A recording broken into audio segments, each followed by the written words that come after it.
A continuación, Red Patria Nueva, Radio Vanguardia y el Sistema Nacional de Radio de los Pueblos Originarios presentan el programa Dialogando con el Pueblo. Un programa destinado al análisis y el comentario de lo más destacado en materia de información generada en los últimos días a nivel nacional e internacional en las voces de los protagonistas de la noticia. Dialogando con el Pueblo. Con ustedes, los conductores. ¿Qué tal? ¿Cómo están? Como siempre, un saludo fraternal a todos los oyentes del programa Dialogando con el Pueblo a través de la señal satelital de la Red Patria Nueva, Radio Vanguardia, el sistema de radios de los pueblos originarios en todo el territorio nacional y el periódico de alcance nacional Ahora el Pueblo. Hace poco, el presidente del Estado Plurinacional de Bolivia, Luis Alberto Arce Catacora, ha participado de la cumbre de presidentes de América del Sur en Brasil. En la oportunidad, el jefe de Estado dijo que América del Sur es una gran potencia y tiene un solo horizonte, el de mejorar la calidad de vida de los pueblos en pos de una patria grande. Por otra parte, organizaciones sociales del país, a tiempo de destacar la participación de Arce Catacora en la cumbre de presidentes en Brasil, convocado a la unidad de América Latina, afirmaron que el presidente, tras cumplir con las primeras recomendaciones de la población, ahora se convierte, dicen, en el hombre de la industrialización, con la implementación de muchas plantas en diferentes puntos del territorio nacional. El tema referido al Banco Fácil, con un desenlace lamentable de la muerte del ex interventor Carlos Colodro y la vinculación de élites políticas cruceñas que provocaron una estafa a los ahorristas en una gran dimensión, los relacionados a la visita también del presidente argentino Alberto Fernández a Bolivia para inaugurar junto al jefe de Estado de nuestro país, Luis Arce Catacora, el proyecto de interconexión eléctrica que va a permitir un intercambio de energía entre ambos países. Bueno, van a ser temas que lo vamos a abordar en el programa de la fecha, Dialogando con el Pueblo. Para este propósito, contamos con la presencia del analista economista Juan Bedregal. ¿Qué tal? ¿Cómo estás? Bienvenido. Un saludo cordial a toda la audiencia que nos sigue a través de las poderosas ondas radiales.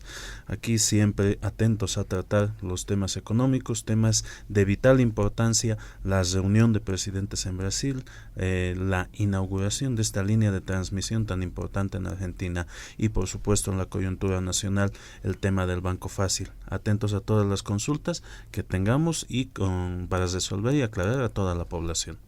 Muy bien, muy gentil. La presencia de las organizaciones sociales en el programa Dialogando con el Pueblo es importante. Estamos con Maribel Ábalos, ex dirigente de la Confederación Nacional de Mujeres Campesinas Indígenas Originarias de Bolivia, Bartolina Sisa. Bienvenida.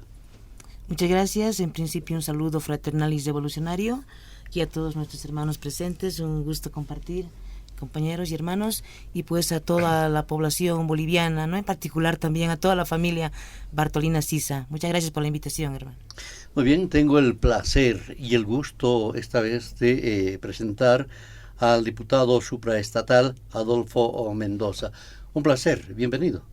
Muchísimas gracias por la invitación, un placer compartir con todas y todos ustedes aquí el panel, y un gran saludo a todas las bolivianas y bolivianos que siguen la frecuencia de Patria Nueva. Este es un momento importantísimo para evaluar la agenda política internacional de nuestro país y combinar esto con el análisis coyuntural, económico, social y político. Ojalá podamos contribuir con algo. Gracias, reitero, por la invitación. Perfecto, ahora permítame presentar a Blanca Mamani Condori, nuestra compañera que en el idioma nativo del quechua hará una traducción de todo lo que se diga por nuestros panelistas para los pueblos originarios quechuas que nos escuchan en todo el territorio nacional a través de la señal de la Red Patria Nueva y el sistema de radios de los pueblos originarios en todo el territorio patrio. Imaynaya. Imaynaya Rubén, imaynaya kashankichis llaqta masikunas kay La Paz, Bolivia, soy un chismanta, kay Sistema Nacional de Radio de los Pueblos Originarios y Red Patria Nueva, kuna puncha y parlarizun importantes temas, kuna puncha kay fin de semana pi Callarizun, además que visita Kashan supraestatal, Adolfo Mendoza, también Bartolina Sisa, Maribel Ábalos, Ayinta Puni Jamboninkichich, analista económico, también Juan José Bedregal.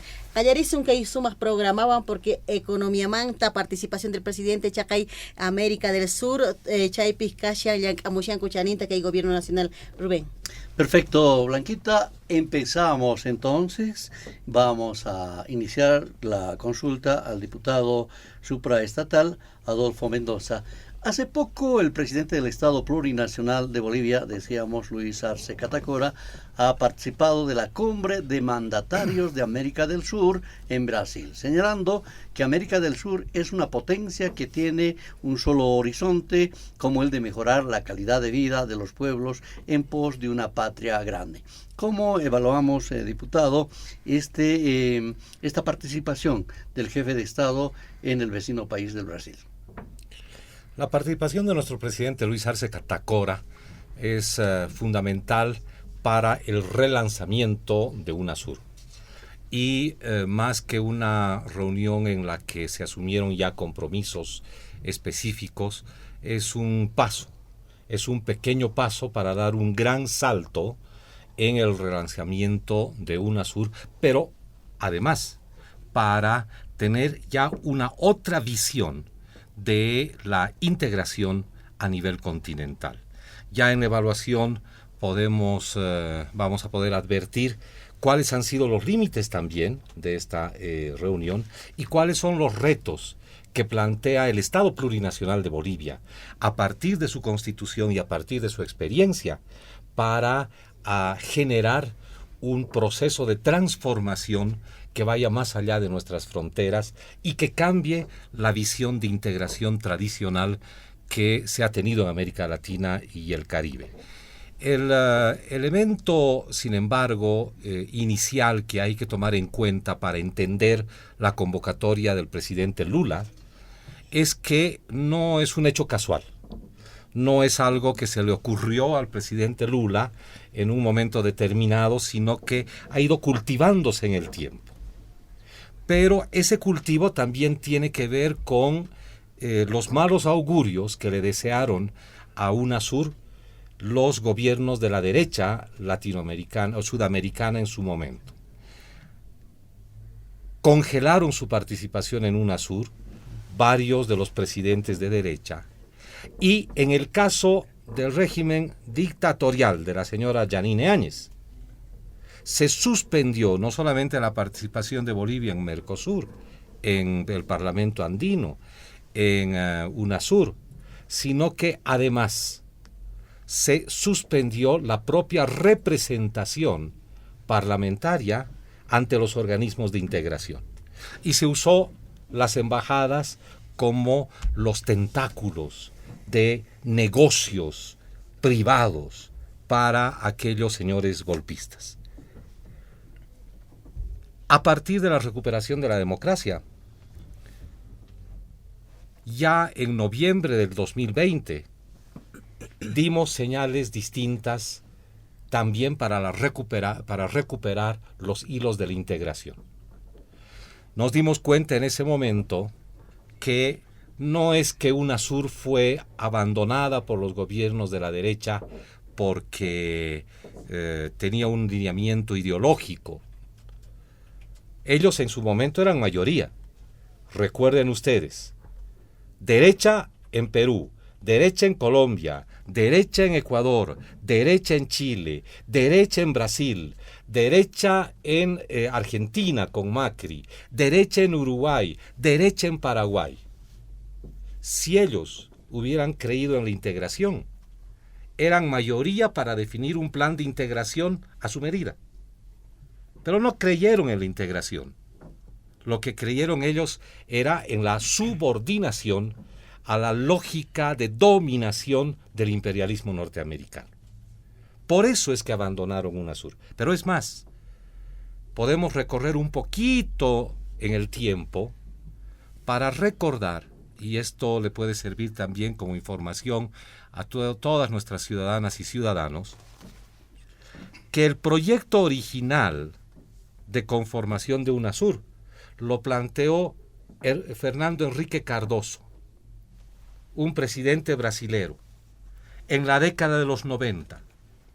Y los primeros pasos de los acuerdos constitutivos los firmaron Alan García, lo firmó el propio Piñera en su primer gobierno, antes de Lagos, lo firmó el señor Carlos Mesa, este señor que estuvo detrás del golpe de Estado en Bolivia. Él también firmó aquello. Lo firmó Menem, lo firmó Uribe de Colombia. Entonces nunca pudieron sostener que UNASUR era un asunto ideológico creado por Chávez, por Evo, por Correa, por Lula. Eso es lo que se tiene que comprender para ver cuál es el punto de partida ahora inicial en el relanzamiento de UNASUR.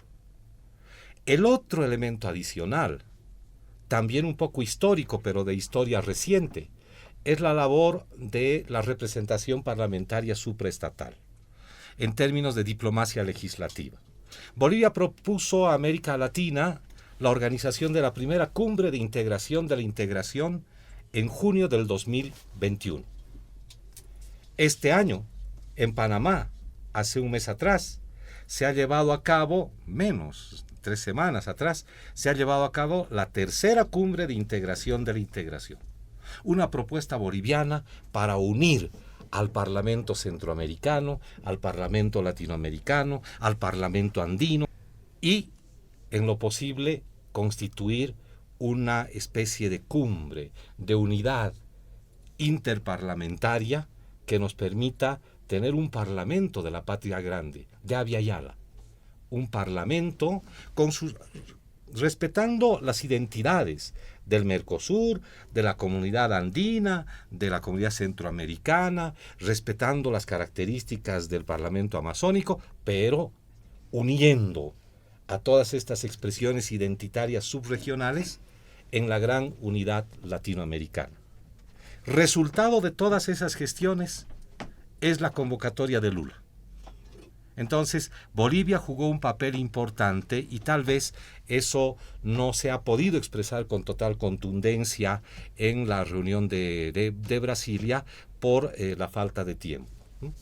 Pero también esto implica un reto y con esto completo la figura. Lo que han discutido es un pequeño paso para un gran salto.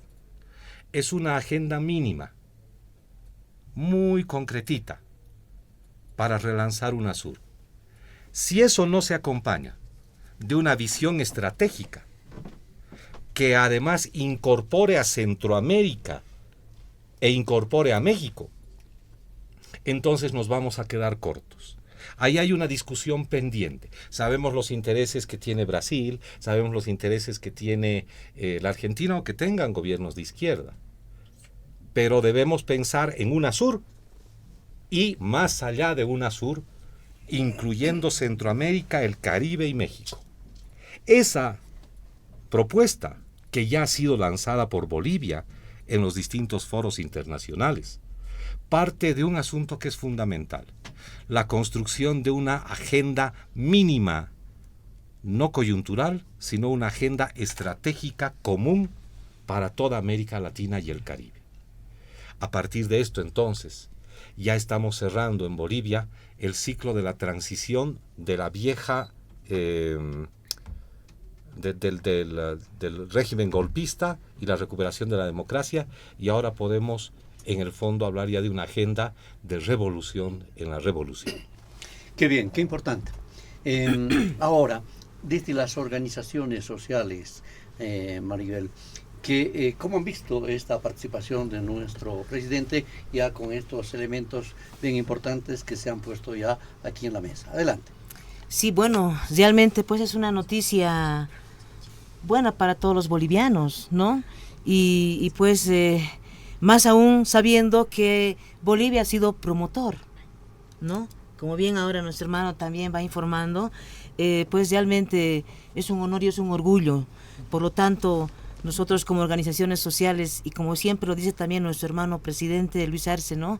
Es un gobierno del pueblo y para el pueblo. En ese sentido, pues, obviamente nosotros felices y contentas, ¿no? Por todo este nuevo relanzamiento de la UNASUR, ¿no? Obviamente contemplando también ahí, ¿no? Incluyendo a Centroamérica y México, ¿no? Realmente, pues, una visión bastante amplia, ¿no? Y futurista, que realmente eso no solamente estamos pensando en nosotros como país, sino estamos pensando en la patria grande, como debe ser, ¿no? Y obviamente ahora pues va a ser con más fuerza, porque siempre todo empiezo tiene, ¿no? Sus debilidades, pero como niños, pero poco a poco con el tiempo nos vamos siempre fortaleciendo, y ahora hay más experiencia, tenemos también nuestros líderes hermanos en todas las instancias que van trabajando también en ese sentido. Nosotros como organizaciones sociales y como mujeres ante todo felices y contentas, y deberíamos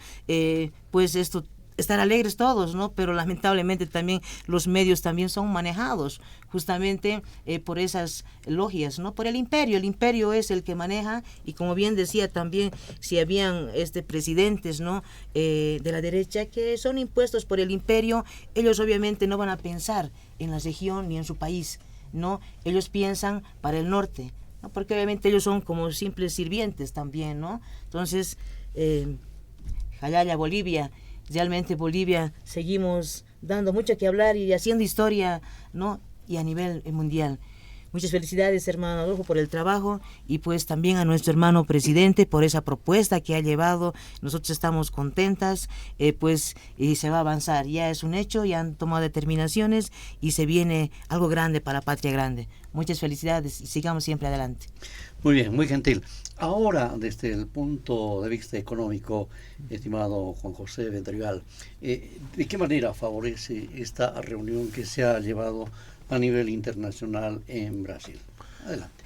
Muchas gracias. Bueno, efectivamente, la integración de la región latinoamericana es un largo anhelo de estas tierras. Desde la época de la colonia existían montón de intentos de subyugar a los pueblos indígenas de la Via Yala, pero siempre se encontraba esta suerte de intercambios positivos entre las culturas. Desde la colonia, desde el hispanismo, desde esa versión colonizada que nos cuentan, se dice que los pueblos de América se sojuzgaban entre sí y que eran enemigos entre sí, cuando más bien este ánimo de integración que se está recuperando en estos últimos años muestra justamente que los pueblos de esta región hemos sido siempre hermanos y que estos intentos de dividirnos no van a prosperar. Como ya lo decía el diputado Mendoza, las intenciones de integración vienen solo de un lado de la vereda.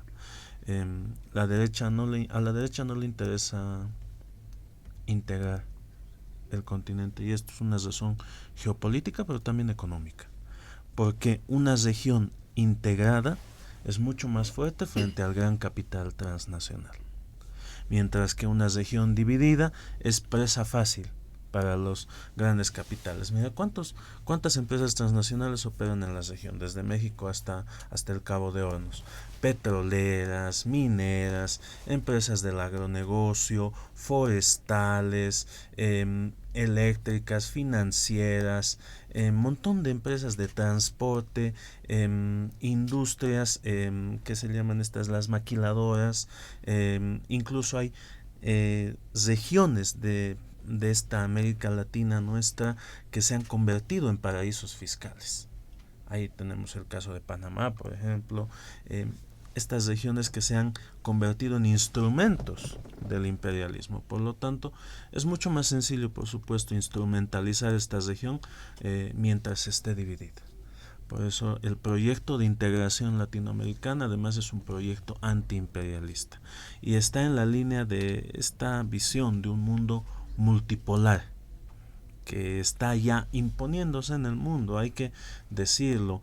Se debilita la hegemonía del dólar, se debilita el sistema económico basado, centrado en Estados Unidos, en Europa y en el Reino Unido, y surgen otras potencias. Por lo tanto, también tiene que surgir pues un poder económico y geopolítico latinoamericano, y la integración es el primer paso para ello. Saludamos además algo muy importante y un hecho crucial, y es que el modelo económico boliviano es referente internacional. El mundo está mirando a Bolivia para saber qué es lo que estamos haciendo bien acá los bolivianos, para tener una de las inflaciones más bajas de la región y del mundo, en un contexto en el cual todos los precios están subiendo, en un contexto en el cual hay regiones como Europa que están en crisis energética. Hay regiones que están sufriendo por la guerra, por el hambre, por la subida de precios. Mientras tanto, Bolivia está estable en un contexto mucho más complejo a nivel internacional. Con lo cual, por supuesto, esto revela el hecho del rol importante que va a tener Bolivia en este proceso de integración, porque Bolivia, tenemos que ser conscientes nosotros desde nuestro país. Bolivia tiene que ser el eje de la política económica para la integración, porque todos los demás países siguen una política económica sumisa a los dictámenes del FMI, de los organismos financieros y de Estados Unidos. Es muy difícil que los países de la región se enfrenten al gran capital. ¿Quién lo está haciendo y quién está demostrando un modelo que otorga resultados? Es el modelo económico boliviano. Vamos a este primer resumen, Blanca, de lo que se ha señalado en este momento, cuando estamos hablando, reitero, de la visita, en este caso, de nuestro presidente al Brasil para participar de una cumbre. Voy contigo. Pachi, Rubén, chanin importante que hay supraestatal, uyaykunas wanchayarimun kay Bolivia suyun chikman, porque integración kashan, ¿no? Achayaktakunas participación, ¿no? Sin embargo, que hay Bolivia impulsasan, ¿no? Paikunas wiñarishanku chay, porque paralizasqa karqan, sayasqa karqan kay integración manaña karqanchu chaqay gobierno de facto panimunku. Sin embargo, kay gestión de Luis Arce Catacurapi yakim sakutiña apakun kay encuentros kay llaqtakunamanta wiñachinankupaq chaqay cumbre inter latinoamericano, ¿no? Chaqay tukuy Latinoamérica y el Caribe ruanankupaq desarrollo kananpaq kay Bolivia suyunchikpi y planteashan kay llaqta, ¿no? Chaqay derecha mana munankuchu nispa chaymanta sayachirqanku y chay perjudica chaqay países kunata, ¿no? Sin embargo, chanin importante que ahí llank'amushanku kay gobierno nacional manta y también a Latinoamérica y el Caribe, Rubén. Perfecto. Voy a iniciar nuevamente la consulta a nuestro diputado supraestatal, Adolfo Mendoza. Nos ha pasado ya la miel por la boca y hay que conocer eso que ha anunciado del Parlamento Abya Yala. Bueno, los presidentes que han participado en esta cumbre de América del Sur en Brasil han coincidido, ¿no? En señalar que existe la necesidad de profundizar la integración regional y reivindicar la experiencia de la Unión de Naciones Sudamericanas, UNASUR. Sin embargo, también había una propuesta del mismo presidente Lula que decía deberíamos generar otra organización. Pero el presidente Arce Catacora dijo no hay necesidad de aquello, deberíamos más bien activarla esto, y creo que eso va a ser una tarea de ese proyecto de Parlamento del Abya Yala. Diputado. Hay que retomar la experiencia de las distintas gestiones de nuestra revolución democrática y cultural. Una primera fase era pensar en una unidad sudamericana con un fuerte contenido transformador. Eso pudo hacerse en la coyuntura, porque estaban Chávez, estaba el propio Lula, estaba Evo, estaba Cristina, antes Néstor Kirchner, estaba Correa. Pero allí faltó un elemento sobre el cual ahora sí se podría avanzar, incluso pensando solamente en América del Sur. Dotarle al Ejecutivo de acciones de integración parlamentaria.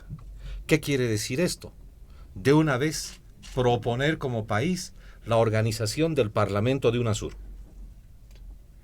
¿Por qué es necesario aquello? Porque si no, la integración queda nada más como un asunto de multilateralidad, acuerdos entre distintos gobiernos, pero no compartir cosas, compartir la casa grande.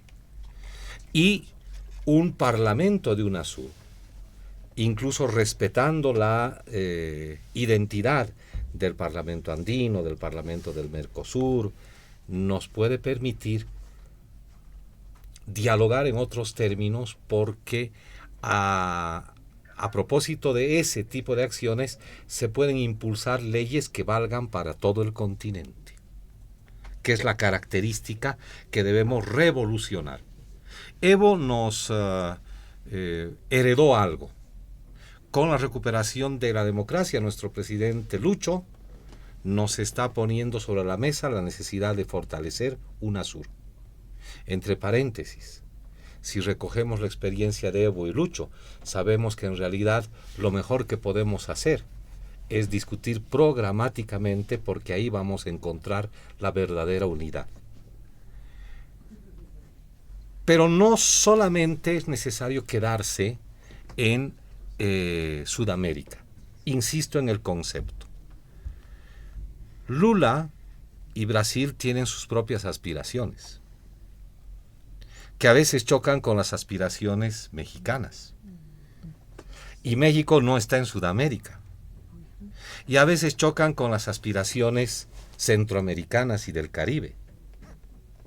Entonces, quedarse solamente en Sudamérica implica no ver el resto de América Latina. Tal vez no podamos avanzar parlamentariamente en eso, pero sí podemos avanzar en la proposición de, insisto, la agenda común estratégica latinoamericana y caribeña. Si es que pensamos solamente en el fortalecimiento de Sudamérica, ¿qué es lo que ocurre con Cuba? ¿Qué es lo que ocurre con Nicaragua? ¿Qué es lo que ocurre con el proceso de impulsar? Porque allí nos toman como referentes para la Asamblea Constituyente en Guatemala. Entonces hay que unir allí las experiencias, porque si nos quedamos nomás con la administración de lo que hemos logrado, nos vamos a convertir en conservadores. En cambio, si rescatamos lo que se ha hecho y además damos un paso agigantado hacia adelante, vamos a contribuir como país a la construcción de la patria grande de Abya Yala en términos muy concretos. Y allí hay que decirlo así con todas sus letras, porque aquí no se trata de tener una agenda oculta, ¿no? Como país. Debemos portarnos bondadosos. Nuestro interés es el de la América plurinacional. En eso el país ha avanzado bastante, y por eso digo, tal vez la unidad se expresa en términos programáticos. Evo ha avanzado en lo de UNASUR. Lucho está avanzando en la recuperación de UNASUR. Juntos podemos avanzar en la organización del Parlamento Sudamericano, como primera parte de la construcción de esta agenda estratégica latinoamericana y caribeña. Eso es fundamental. Y una yapita sobre este tema. Está tan preocupado el Departamento de Estado norteamericano que le ha impedido ir a la convocatoria de Lula en Brasilia a Dina Boluarte. Y más bien han llevado tropas norteamericanas al Perú. No es casual que la señora Boluarte, después de su golpe de Estado, después de masacrar a su pueblo, no haya asistido a esta cita en Brasilia. No es casual las declaraciones de la comandante del Comando Sur de Estados Unidos de Norteamérica. Y no es casual la autorización de la llegada de fuerzas armadas extranjeras a Perú. Entonces también debemos sopesar allí un poco los riesgos, pero unir fuerzas como país. ¿Cómo podemos, y como continente? ¿Cómo podemos hacerlo? Agenda común estratégica. Aquí nuestro hermano economista nos puede dar una lección al respecto para la construcción de uno de esos pilares de la agenda común estratégica en América Latina y el Caribe, que es el mercado latinoamericano y caribeño. Mercado común latinoamericano y caribeño. Perfecto. Maribel, al parecer el sueño de Bolívar de una integración de América Latina, ese sueño de una patria grande que se hablaba, está cerca, y con este proyecto de un parlamento de Lavia y Ala y la sugerencia de nuestro presidente del Estado Plurinacional de Bolivia, Luis Arce Catacora, de mantener la UNASUR y no crear otra, pues creo que vamos por buen camino. Efectivamente, hermano, ¿no? Ya tenemos la UNASUR, ¿para qué crear otro? ¿No? Lo que hay que hacer es eso, de hacer el lanzamiento, ¿no?, de la UNASUR, y como bien decía también, pues había que ver el tema de lo que es la inclusión de Centroamérica, el Caribe, México, ¿no? Entonces, realmente nuestro gobierno también y el pueblo boliviano estamos haciendo revolución dentro de la revolución, ¿no? Porque estamos dando pasos agigantados también, ¿no?, con el tema de lo que es las políticas de nuestro gobierno a la cabeza de nuestro hermano Luis Arce. Entonces, y también como organizaciones sociales vamos acompañando también ese trabajo. En ese sentido, pues,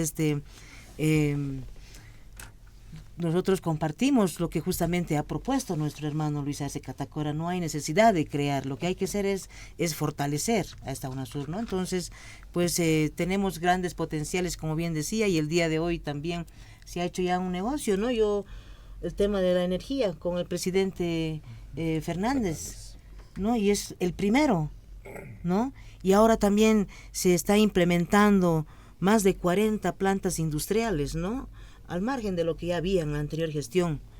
Ahora sí realmente también se está profundizando y se está trabajando realmente en lo que es la verdadera industrialización. Va a haber efectivamente pues resultados, ya hay este año, el próximo año va a ser fenomenal con el tema del litio, y no solamente estamos pensando nuestro país, nuestro gobierno y nosotros, sino también está queriendo infundir hacia afuera, porque aunque no crea, y como bien lo decía, el mundo nos mira. Nosotros inspiramos esa confianza, esa fortaleza, esa unidad, ¿no? Y también nuestro modelo económico único en el mundo, que tiene resultados, ¿no? Y bien sería pues compartir también este modelo económico con todos nuestros hermanos países, ¿no?, que son parte de la UNASUR. Y ahí van a ver el verdadero resultado, van a estar igual que nosotros, porque también tienen ellos los recursos naturales, ¿no? Entonces, en ese sentido, sí, lo que preocupa es lo que pasa en Perú, ¿no?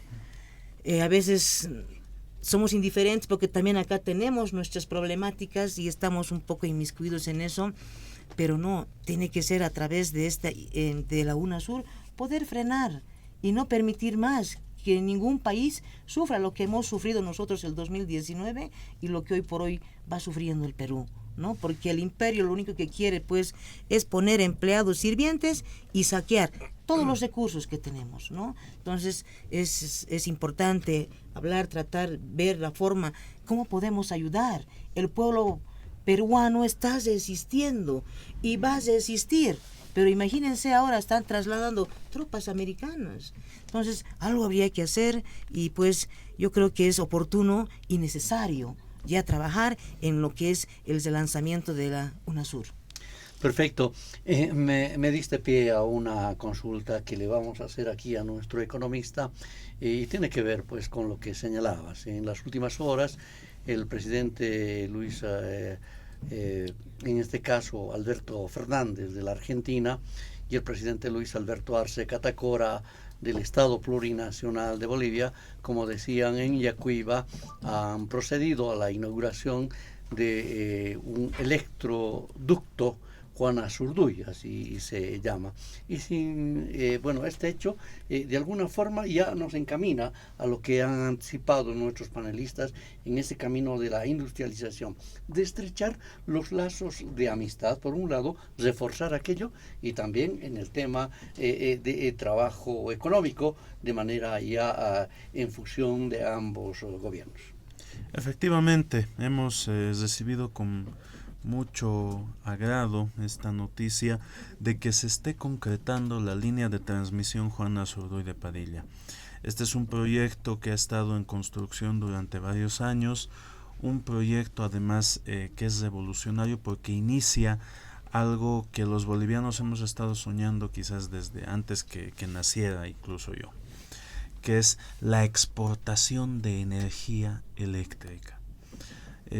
Yo recuerdo todavía cómo los profes en el colegio nos decían ese mantra tan terrible y lastimero de que Bolivia es un mendigo sentado en una silla de oro, que tiene un montón de recursos y nunca puede generar desarrollo.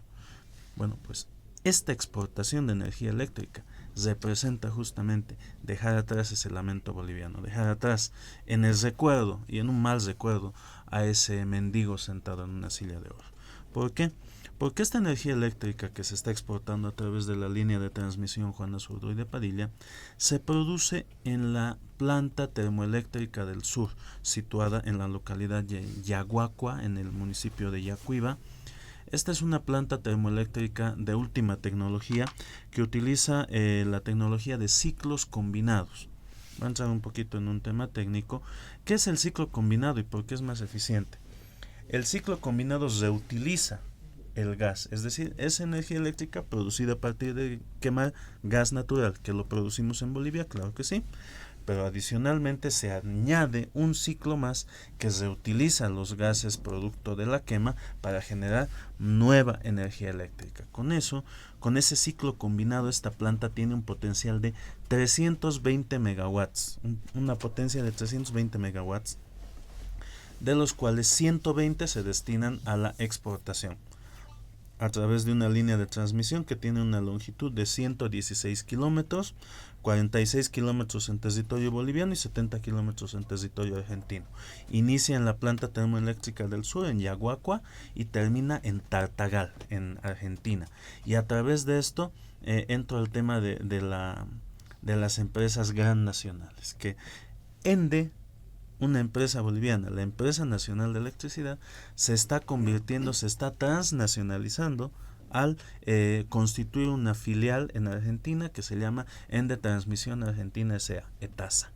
Es ahora ENDE una empresa internacional que está vendiendo esta energía eléctrica made in Bolivia, como lo diríamos, a los hogares argentinos. Y ese es un inicio. Es algo que los bolivianos tenemos que tomarlo no como un fin, sino más bien como el principio de algo más grande.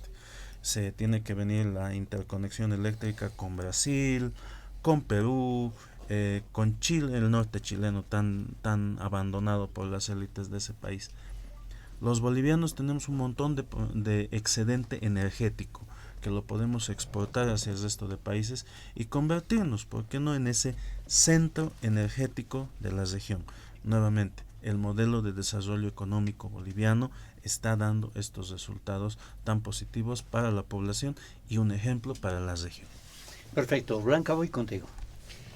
Chanin, importante, ¿no?, que hay participación del presidente Arce Catacora, Chacay UNASUR, Niscapiquay, presidente Lula, Brasil, manta convocamos, ¿no?, que hay encuentro con Nata. Sin embargo, Chanin, importante destacar, son con Ampunchay, que hay parlamentarios, ¿no?, que hay Bolivia, que hay unas proposición, planteación, con hay organización parlamentarios Ruanampaj UNASUR pinispa chaita planteamon paikunas Bolivia manta leyes kunata Ruanankupaj tukuy kay llaqtakunapaq, ¿no? Kay unidad kananpaq nispa nirimun. Sin embargo, recuperamunchik una surta nispa derechakunamanta, kay estados de derecha manta, ¿no? Estados Unidos preocupasqa kashankuna porque manchashanku kay encuentro kunata, porque desarrollo kapun kacharin importantes kay encuentro kuna chayta manchamushanku, ¿no? Chaymanta recuperananchik revolucionamanta nispa revolucionta recuperananchik anata wiñananpaq kay Bolivia suyunchik, y además kashan exportaciones de energía eléctrica y wiñarimushan kay desarrollo kashan kay Bolivia kay gestión kunapi. Perfecto, estamos en el programa Dialogando con el Pueblo. Bueno, diputado, a ver, se dice que este hecho ocurrido con la Argentina es un hecho histórico.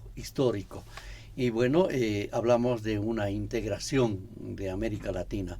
Este es un inicio de aquello, a propósito de lo que señalaba usted en los proyectos que mencionaba, y hablando de la Argentina. Es un inicio, nuevamente es otro pequeño paso para dar un gran salto.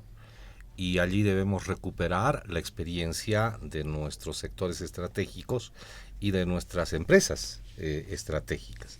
Hay otros ejemplos en América Latina. Por ejemplo, Colombia tiene para la producción de energía también una empresa pública, que es la que administra incluso el reciclaje de la basura en otros países de América Latina. Entonces, hay experiencias en varios países de buen funcionamiento de las empresas públicas que pueden generar una alianza. Entonces, ENDE puede generar una alianza con esta empresa pública colombiana para conformar esto de las gran nacionales. No solamente es litio, entonces, es también energía, y no solamente son recursos naturales en cuanto tales, sino ya es con valor agregado. Cuando estamos hablando de distribución de energía, estamos hablando ya no solamente de la explotación de un recurso natural. Pero hay otros temas que también son sensibles y sobre los cuales debemos insistir. Nuestras relaciones de frontera. Si algo de ventajoso tiene este acuerdo con Argentina, es que une el sur de Bolivia con el norte argentino, ambos de matriz plurinacional. La Argentina negó por mucho tiempo su raíz indígena. Incluso el propio presidente Alberto Fernández dijo, hemos bajado de los barcos, negando la existencia de mapuches, de quechuas. No nos olvidemos de los cuatro suyos, en el caso de la organización del Imperio Inca en su momento. Entonces, esto implica también integración de los pueblos. No solamente es un negocio, no solamente es dotación de energía eléctrica, es parte de un criterio de integración en otro sentido, humana, con base en el mejoramiento de la calidad de vida. Pongo este ejemplo porque lo mismo podría suceder en el caso de otras fronteras, con las mismas necesidades. De ahí es importante avanzar en otros proyectos, pero insisto, no en el marco solamente del multilateralismo, sino de la integración, de compartir las cosas, compartir lo poco que tenemos y no lo que nos sobra. Una otra propuesta que se ha discutido mucho al principio de la gestión de nuestro presidente Luis Arce y que también viene desde atrás en las otras gestiones del hermano Evo Morales, es la hidrovía Ichiro-Mamoré. La hidrovía Ichiro-Mamoré no vale solamente para el mercado interno, vale para la integración con Brasil, pero a nivel de fronteras. Entonces es un elemento que acompaña a este acuerdo entre nuestro presidente Luis y Alberto en la Argentina, es la que se abre un otro campo de acción para trabajar de manera conjunta en frontera. Y eso es vital para la integración. Qué importante lo que acaba de señalar, y seguramente Maribel va a aportar más sobre este particular, porque con este acuerdo, con este logro, también se apoya a este relacionamiento de frontera, dice, integrando a las naciones originarias como quechuas, mapuches, y claro, eso es lo que es el Estado plurinacional de Bolivia, ¿no? Por eso en algún momento dijeron, queremos copiar ese modelo. Ahí tienes la palabra, Maribel. Sí, efectivamente, ¿no? Como bien lo ha mencionado, pues es fundamental trabajar en esos aspectos, ¿no? Así, pero en forma ya de la región, ¿no? Entonces, yo creo que estamos dando pues pasos agigantados también en ese sentido, ¿no? Entonces, aparte también de que eso va a generar también muchas fuentes de trabajo, el movimiento económico, estamos yendo por buen camino, ¿no? Nosotros como organizaciones sociales confiamos y vemos también de cerca el trabajo que viene realizando nuestro gobierno, ¿no? A pesar incluso también de tanto problema de la derecha que no deja gobernar, y yo lo que más veo también los temas internos, ¿no? A nosotros como organización un poquito eso nos molesta, cuando deberíamos estar aquí unificados todos para empujar el coche, porque estamos trabajando y nuestro gobierno está demostrando también con hechos, no también en vano se reconocen organismos internacionales incluso que nuestro país está pues goza de la estabilidad económica. Entonces en ese sentido, hermanos, hay que seguir trabajando, hay que seguir siempre en unidad y bueno, pues no solamente tenemos el tema de lo que es del litio, ahí también ha hablado el hermano Lucho, hay tierras raras, nosotros también como provincia tenemos grandes potenciales que eso obviamente oficialmente no está, digamos, reconocido, ¿no? Hay muchas cosas, tierras raras, dicen, nosotros también tenemos tierras raras dentro de nuestra provincia, y en fin, hay mucho potencial que tenemos que nosotros también pues profundizarlo, ¿no? Para el desarrollo también de nuestro país y de la región. Bueno, a ver, vamos ahora a ahondar en el tema de la industrialización, porque muchas voces afirman que la reconstrucción de la economía en nuestro país avanza a paso firme, pese a esas voces disonantes que dicen lo contrario. Sin embargo, se dice que la política de la industrialización que el gobierno de Luis Arce Catacora implementa está a paso firme en el país. Vamos a pedir la participación sobre este particular de nuestro analista, economista, Juan José Bedregal. Adelante. Muchas gracias por la intervención en este punto tan importante. Hay que recordar ¿qué es lo que está aplicando Bolivia desde 2006? Es el modelo económico, social, comunitario, productivo, que podemos encontrar la génesis en los trabajos académicos del presidente actual Luis Arce Catacora y del difunto Carlos Villegas. En el CIDES UMSA, en las revistas Dinámica Económica, en las investigaciones de la carrera de economía de la UMSA, se puede encontrar esa génesis como lo que es una respuesta al neoliberalismo, la propuesta de una economía post-neoliberal. ¿Qué significa esto? El liberalismo viejo y el neoliberalismo redundan en algo fundamental, y es que los países del sur, los países de la periferia de este sistema económico, estaríamos condenados a ser simples productores de materias primas. Ese sería el rol que se nos ha asignado en la infraestructura económica mundial, y ese es un rol que no se podría cambiar. A lo mucho se avanza en el desarrollo y en el avance del sistema financiero, no como una vía para el desarrollo, sino una vía para extraer las ganancias, para extraer capitales de estas regiones que se pudieran generar en estas regiones y trasladarlas y centralizar nuevamente, recontracentralizar el capital en los países acaudalados e industrializados. La economía, esta propuesta de economía post-neoliberal, plantea como algo básico la industrialización. Pero para industrializar teníamos los bolivianos que retomar el control sobre nuestros recursos naturales. De ahí que la primera medida del modelo económico, social, comunitario y productivo fuera la nacionalización de los recursos naturales. Posteriormente, con miras a la industrialización, era necesario generar una demanda interna, generar un mercado interno lo suficientemente atractivo como para que se puedan ir sembrando los proyectos productivos a lo largo del país y que estos no mueran por falta de clientes, por falta de compradores. Es ahí que entra esta política de los bonos sociales, el Juan Azurduy, el Juancito Pinto, Renta Dignidad, etcétera.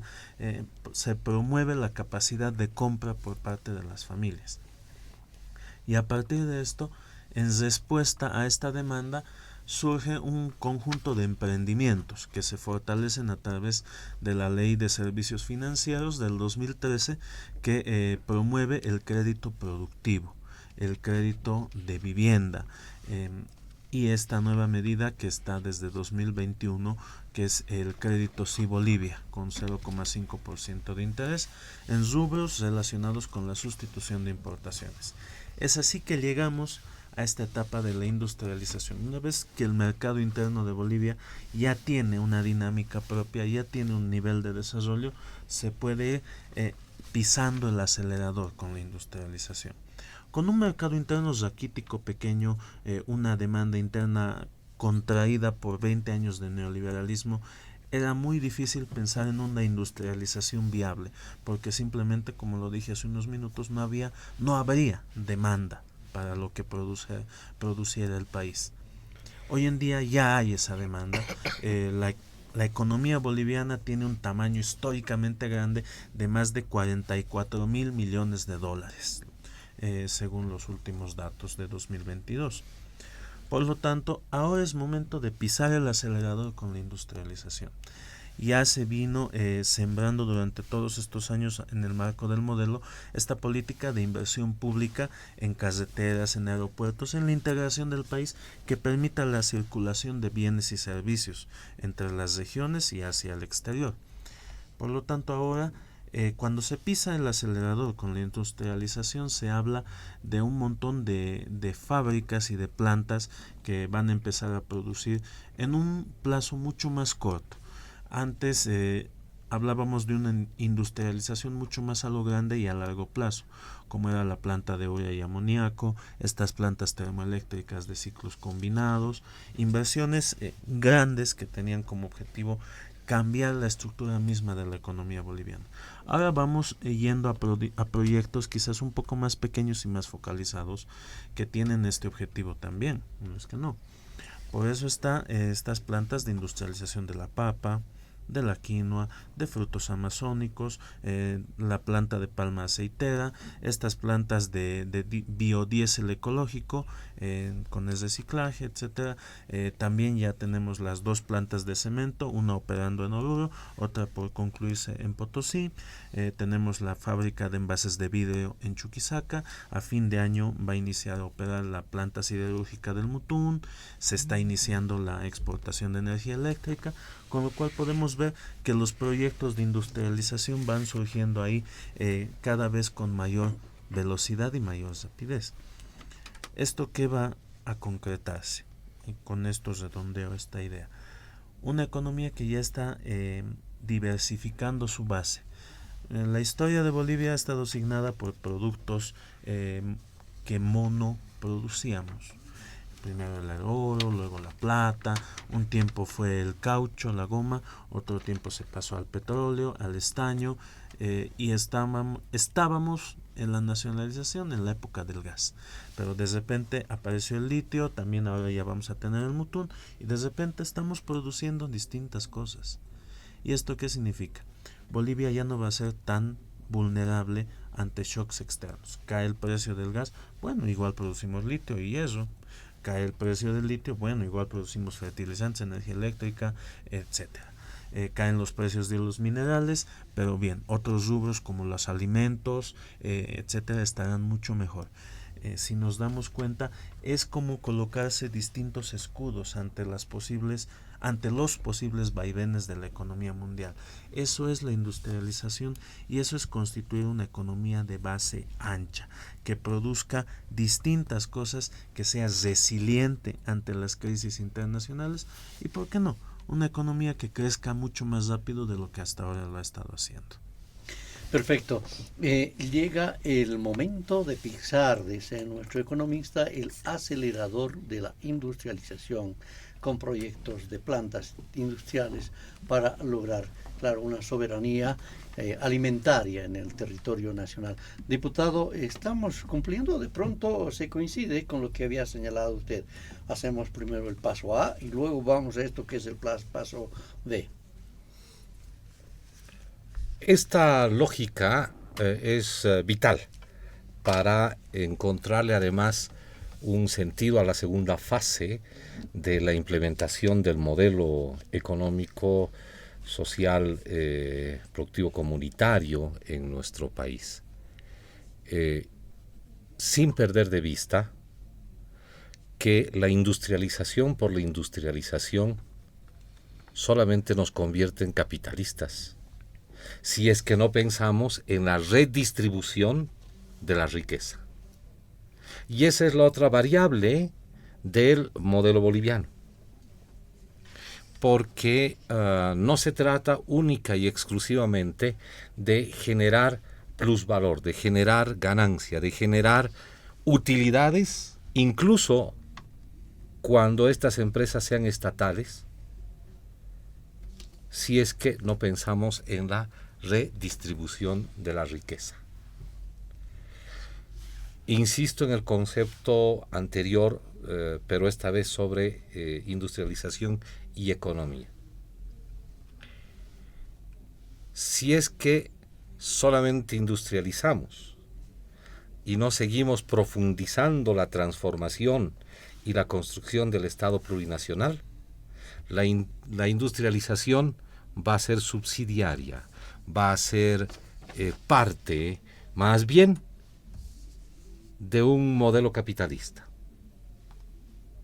Pero si es que esta industrialización se cruza, como lo hace en el modelo boliviano, con el concepto de economía plural, con la economía estatal, la economía social comunitaria, la economía cooperativa, la economía privada, donde el Estado es el que dirige los hilos fundamentales. Si es que esto no se cruza con el criterio que es un principio, el de la redistribución de la riqueza, entonces en verdad de nada va a servir la industrialización. Por tanto, todos nuestros emprendimientos de industrialización también están encaminados a eso. No hay absolutamente ningún emprendimiento de industrialización en la construcción del Estado plurinacional que solamente favorezca a unos cuantos privilegiados, sean estos capitalistas o sean burocracias estatales. La gente es en realidad la destinataria de esto. Claro, yo hablo un poco desde la experiencia y la conexión entre políticas de Estado y economía política, que es exactamente lo mismo que nuestro compañero nos ha hablado aquí, y ahí sí yo le pediría esa yapita, ¿no? Cómo se conecta nuestro modelo económico con el principio de la redistribución de la riqueza, que funciona a partir de nuestras empresas estratégicas. ¿De dónde sale el bono Juancito Pinto? ¿De dónde sale el bono Juan Azurduy?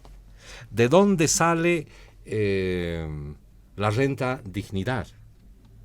¿De dónde salen los recursos del IDH para municipios, para gobernaciones y para universidades?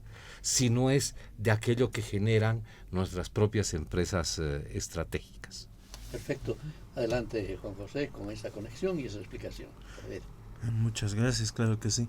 Lo decíamos hace unos minutos, algo fundamental para que exista industrialización era la redistribución de los recursos del país. Una vez que se nacionalizó, la primera política a emprender era la redistribución de esas rentas que antes se iban al exterior.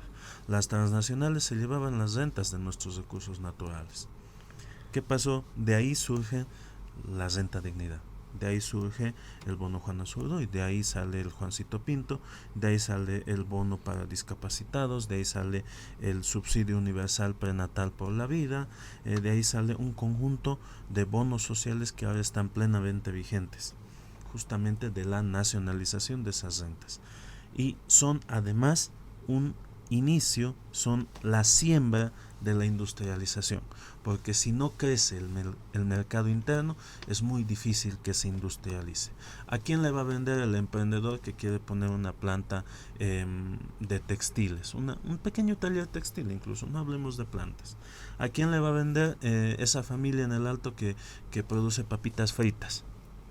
Esos pequeños emprendimientos necesitaban un mercado interno que se desarrolle y que les compre sus productos, porque la industrialización, por supuesto, y coincidimos, no solo viene de los proyectos estatales, la industrialización también viene de los emprendedores, pero estos emprendedores también a su vez fortalecen la industrialización a gran escala, porque se nutren estos emprendimientos de los insumos que van a producir las plantas estatales. Estamos hablando, por ejemplo, el caso de la urea, que producen fertilizantes importantes para el sector alimentario, y este sector alimentario está encadenado con el sector emprendedor que produce alimentos para consumo de las familias.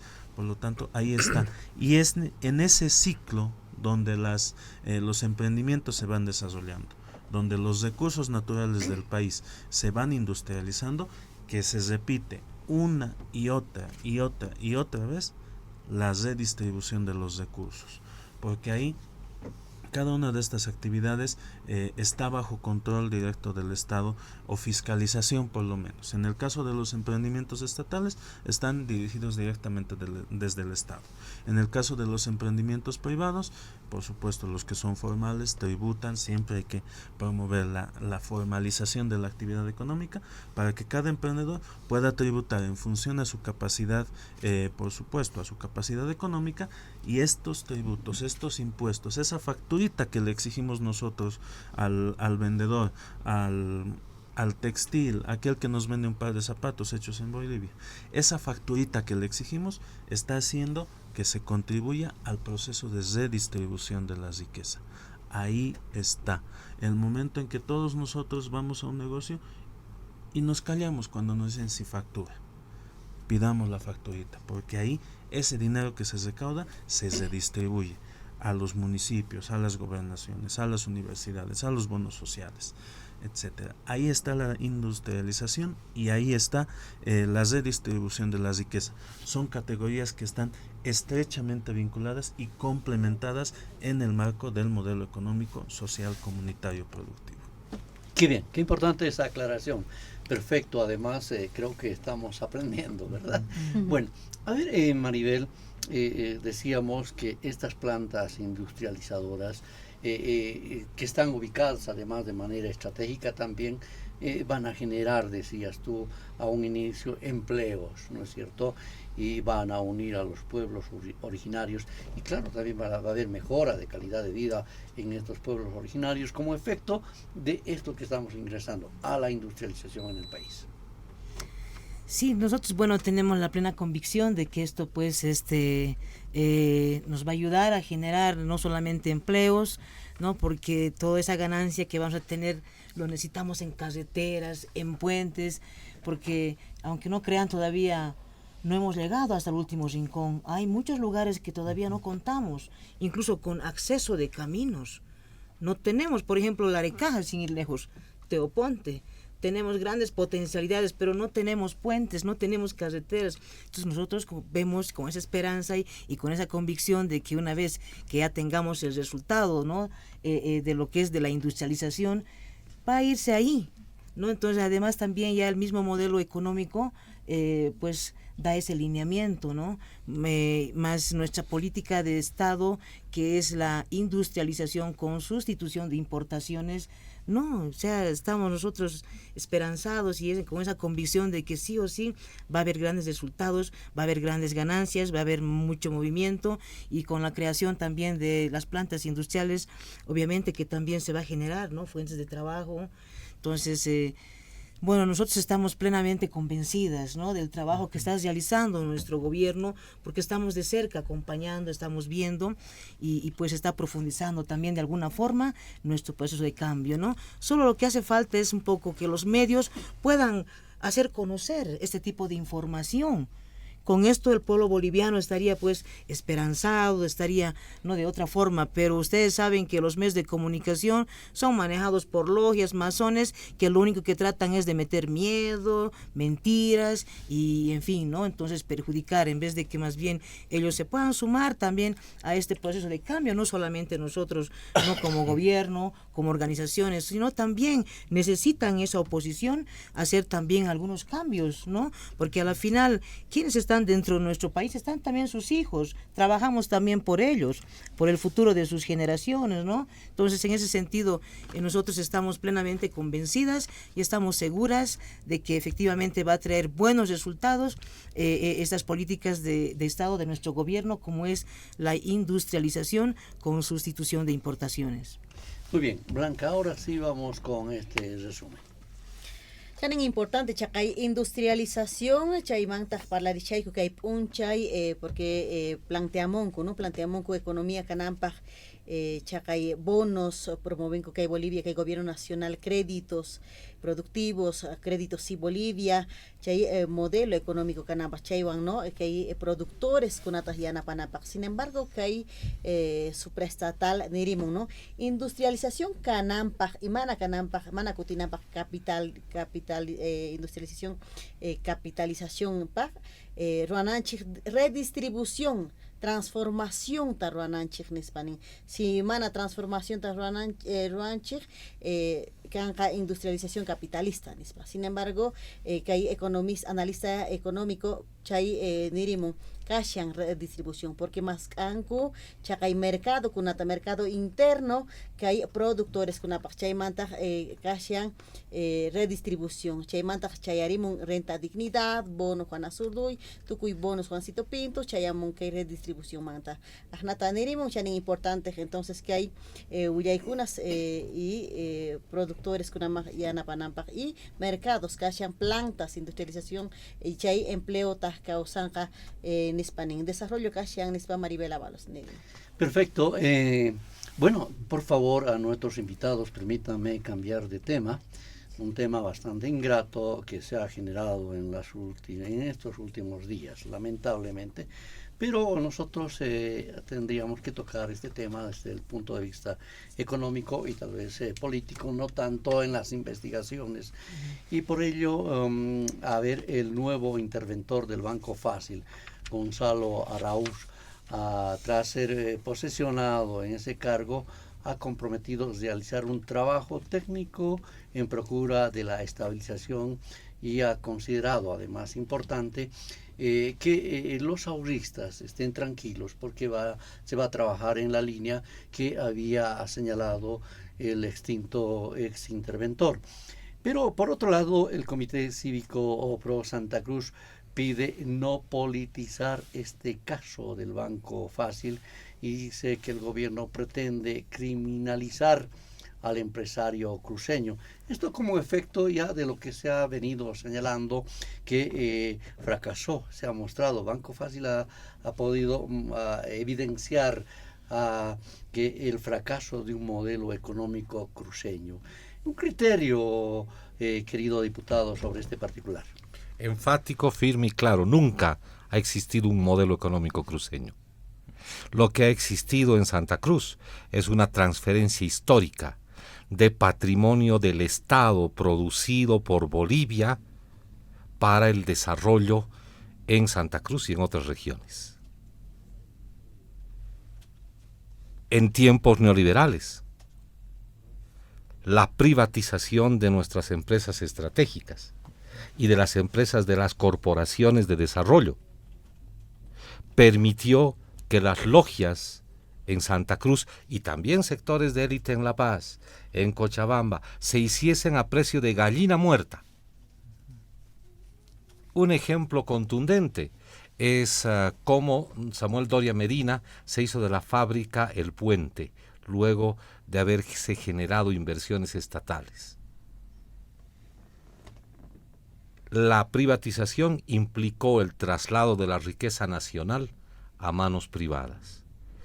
Y en la lógica neoliberal esto fortaleció a las élites en general en el país, pero en particular a las logias en Santa Cruz.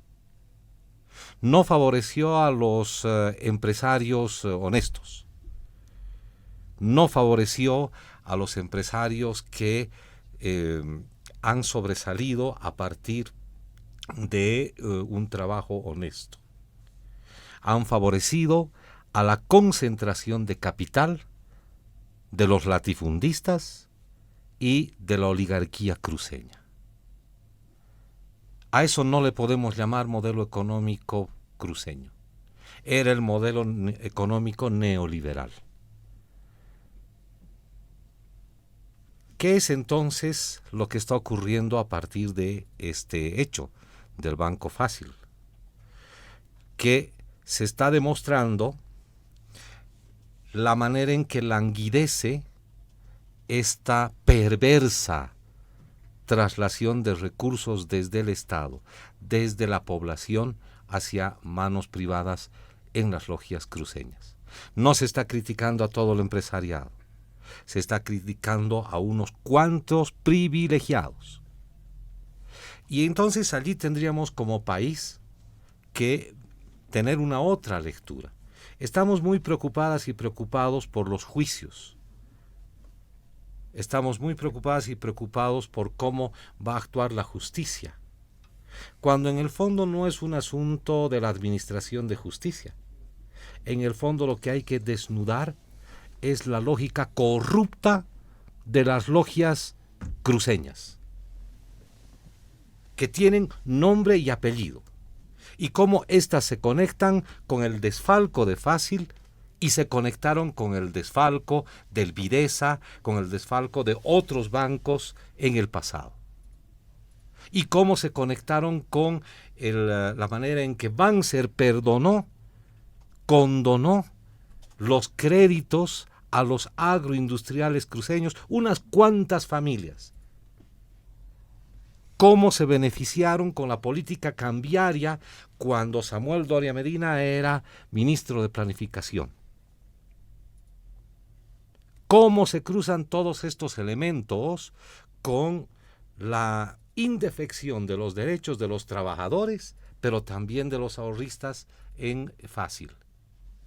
Cómo se conectan estos elementos con la traslación al exterior de recursos de capital en paraísos fiscales y en mecanismos offshore. Y cómo esto además ha tenido que ver con la especulación del dólar, donde pese a haber aumentado históricamente nuestras exportaciones, claro, también aumentó la exportación del sector privado, de pronto los dólares se quedaron fuera. Pero además, mediante estos mecanismos mañosos identificados con nombre y apellido en el caso del Banco Fácil. Esto debería implicar una intervención no solamente para salvar un banco, porque ahí le estaríamos salvando la cara a la logia cruceña. Esto debería permitirnos ver quiénes están horadando la estabilidad de nuestro país por parte incluso del sector financiero. Grandes ganadores de la estabilidad económica en nuestro país. Esto nos debería permitir poner sobre la mesa nuevamente la ley de investigación de las fortunas. Esto nos debería permitir generar en el quinto eje de nuestra Constitución Política del Estado, en el caso del eje de economía plural, un pequeño elemento que nos permita desnudar el sentido de traslación de los recursos de patrimonio del Estado y de la población hacia manos privadas. Yo creo que eso es lo fundamental. Y la justicia hará lo suyo. Muy bien. Se hallarán los culpables, pero esta manera de desnudar es lo que necesitamos ahora, porque estos sinvergüenzas no pueden quedar impunes. Perfecto. Qué importante esto que se ha señalado. Por favor, voy a pedir un criterio tuyo, Juan José, y luego ya para César también Maribel. Adelante, Juan José. Muchas gracias. Quisiera empezar por esta infraestructura financiera tan dudosa que estaba detrás de los créditos vinculados. Se ha señalado una nómina de 50 empresarios vinculados a los grupos de poder más conocidos como las logias cruceñas. Ahí está incluida la familia Camacho, ahí está incluida la familia Marinkovic, muchos grupos vinculados al Comité Cívico Cruceño, que se habían estado beneficiando con un total de 4.000 millones de bolivianos. Y aquí traslado la pregunta acá a la sala y a la audiencia que nos está escuchando. ¿Cuánto tienen ustedes en sus cuentas? A lo mucho. ¿Tendremos 1.000, 2.000? Un saldo cuando vamos al cajero. Eso tenemos. Estos empresarios estaban haciendo préstamos por 400 veces eso. Imagínate el volumen de dinero, imagínate el volumen del negocio y del latrocinio que se estaba instalando ahí dentro. Y aquí, por supuesto, vamos a recoger algunos de los conceptos que vertía el diputado Mendoza, en sentido de que es cierto que la oligarquía cruceña tiene esta costumbre de reventar un banco por lo menos una vez cada década. Si nos remontamos a los años 70, ahí está el Banco Agrícola con los créditos que otorgaba Banzer. Si vamos a los años 80, ahí está el caso Finza. Si vamos a los años 90, ahí está el Videsa, el Banco de Cochabamba, el Banco de la Paz, el Banco Boliviano Americano. Si vamos a inicios de los 2000, ahí está el caso de Rogel Bolivia. Si vamos ya a la segunda década de los 2000, que es el auge del Banco Fácil, que está explotando como una pústula y llena de materia este año 2023. Y quiero recordar que el año 2019, ya antes del golpe de Estado, la ASFI y el Ministerio de Economía emitían distintos memorándums de llamada de atención y de observación y de fiscalización al Banco Fácil por distintas operaciones que estaban si no al margen de la norma, por lo menos que eran sospechosas. Estos depósitos a plazo fijo que yo lo he mencionado en todas las entrevistas, hasta el 7% te pagaban por un DPF. Y esa cantidad de bienes inmuebles que poseía el Fácil a nivel nacional. ¿Cuántas agencias tenía el Fácil donde no veías una mosca, veías 1 o 2 clientes a lo mucho? Si te asomabas, qué sé yo, si no eras cliente del Fácil, te asomabas a cambiar billetes o a comprar dólares o euros o a hacer un giro. ¿Y qué te encontrabas? Pedías tu ficha y inmediato te salía, no tenías que hacer fila en el Fácil. Entonces, ¿qué era lo que ocurría? Ya había síntomas. Y ahora está explotando el caso porque, claro, se está viendo que estas logias cruceñas han reventado un banco más bajo esta infraestructura. Quizás ahora la han sofisticado un poco. Antes, en estos casos, podíamos vincular a cada banco que quebraba con una familia, un grupo de poder específico. De Finza nadie se va a olvidar de la familia Arevalo. Del caso Videsa nadie se va a olvidar de la familia Landívar. En este caso, detrás del Fácil están 2 sociedades, el Santa Cruz Financial Group y Santa Cruz Sociedad de Inversiones y Bienes Raíces, SIBRA, por sus siglas.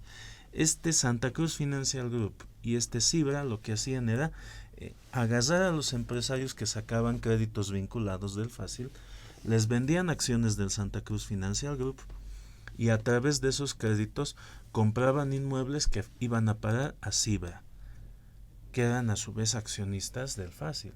¿Qué estamos viendo aquí? una suerte de recirculación del dinero dentro de los propios accionistas y de esas dos sociedades que a su vez eran propietarias del fácil. Esto es un delito financiero. Y esto es justamente lo que persigue la normativa de lucha contra legitimación de ganancias ilícitas. Y aquí vuelvo sobre los pasos. Estas oligarquías cruceñas concentradas en el Comité Cívico Pro Santa Cruz y la gobernación a la cabeza de Fernando Camacho han llevado al pueblo cruceño a un paro cívico de 9 días en 2021. ¿Para qué? Para abrogar la ley 1386, que era la ley de lucha contra la legitimación de ganancias ilícitas. ¿Qué han hecho en ese entonces? Le han hecho creer a nuestros hermanos de la familia gremial, a los cuentapropistas, a los transportistas, a las iglesias evangélicas, de que ellos iban a ser los investigados por legitimación de ganancias ilícitas. Y hoy en día estamos viendo patentemente un caso de legitimación de ganancias ilícitas. Y les apuesto a que entre estos 50 empresarios que tienen créditos vinculados, no hay un solo gremial.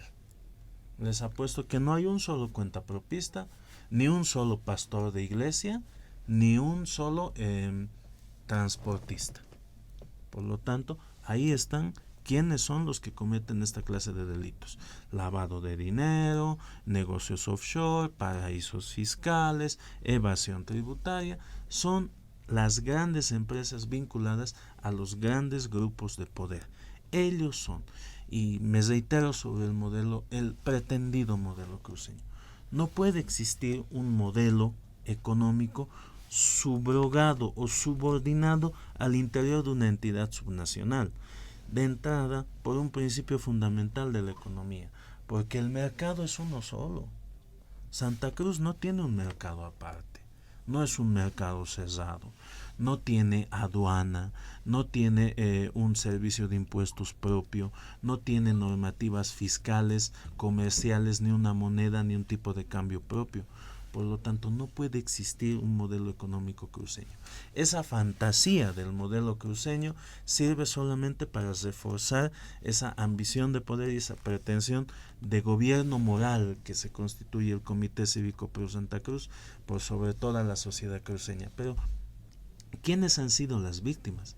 Ahorristas cruceños, emprendedores cruceños, que tenían sus cuentas en el fácil, que a través de ahí hacían sus pagos, sus transacciones, liquidaban sus contratos, etcétera. Por lo tanto, la investigación de este caso no puede ser nunca un ataque a los cruceños. Es más bien defensa de los cruceños, no solo de los ahorristas cruceños, de todos los clientes del fácil a nivel nacional, sean cruceños, cochabambinos, tarijeños, venianos o paseños. Entonces, acá hay que entender una cosa. La investigación al Banco Fácil es una investigación necesaria para, de una vez, acabar con esa infraestructura de apropiación de los recursos de la población que se repite, al parecer, cada década en la sociedad cruceña. Acabar de una vez con esa infraestructura financiera tan dolosa que ha permitido que se sustraigan de esta manera los dineros de los ahorristas, y sobre todo mostrarle a la gente que ese supuesto modelo cruceño no es más que un modelo de estafa. Sí, modelo sí, pero modelo de estafa. Muy bien. Vamos, Maribel, en el cierre contigo. Bueno, no es una vergüenza, ¿no?, que estos empresarios, no vamos a generalizar, ¿no? También respetamos, valoramos esos empresarios emprendedores, ¿no?, que trabajan y hacen pues sus ganancias lícitamente, ¿no? Pero este grupo, como decía, ¿no?, puñado, decía el periodista Juniors, ¿no? Hay un puñado de empresarios, ¿no? Esas logias, esas élites, ¿no? Como Camacho, su padre, Marinkovic, en fin, todos ellos creo que siempre han tenido esa costumbre, es como un modus operandi. Prácticamente ellos se han enriquecido en base, ¿no?, al pueblo. Y eso pues debe frenarse, debe sentarse un precedente con este problema de Banco Fácil. No puede quedarse, pues hay que sentar un precedente, no puede quedarse, hay que ir hasta las últimas consecuencias. Y por ejemplo, los que trabajan en Banco Fácil, A mí me extraña mucho que exigen al gobierno, pero no exigen a aquellos empresarios quienes les han robado. Decían, somos 2.000 aquí en Santa Cruz, pero lo han hecho sus mismos ahí empresarios de Santa Cruz. Ellos deberían exigir que se haga justicia, ¿no? Y que haga la devolución o lo que corresponde, ¿no? Porque no es justo todo esto. Pues para mí es una vergüenza. Imagínate cómo se hacen llamar ricos, millonarios, empresarios con plata ajena, ¿no? Qué pena, realmente, ¿no? Pero sin embargo, pues está ahí la justicia y tiene que ir también hasta las últimas consecuencias. Ellos tienen que pagar, responder. No pueden ellos quedarse como han hecho en los gobiernos anteriores, como Banzer, ¿no? Ahí pagaba el Estado y ellos se quedaban felices de la vida, ¿no? Entonces, yo considero de que esto se tiene que ir y profundizar y se tiene que sentar precedente para que nunca más puedan incurrir en estos delitos. Muy bien, Blanca, te invito a despedir el programa. Muchas gracias a nuestros invitados y bueno, te cedo el micrófono. Adelante. Pachi, Rubén, chanin importantes que hay programaban Chayarimuiku y Tucupuycuña que hay, porque chanin que hay hora Chayamuña, ¿no? Entonces, ahí te ponen Jamurinki, diputado supraestatal Adolfo Mendoza, Chaymantaj Maribel Ábalos también de Bartolina Sisa y analista económico Juan José Bedregal. Ahí te ponen Jamurinki, Chihuasco, Ticama, por ahí puso un Tincuna Cama, ya está masis. Tincuna Cama, hasta pronto. Dialogando con el pueblo. El análisis y el comentario de las noticias más destacadas en los últimos días retornará el próximo fin de semana en las voces de los protagonistas. Muchas gracias por su gentil atención. Sigan en sintonía de la Red Patria Nueva y Radio Vanguardia, líder de las RPOs.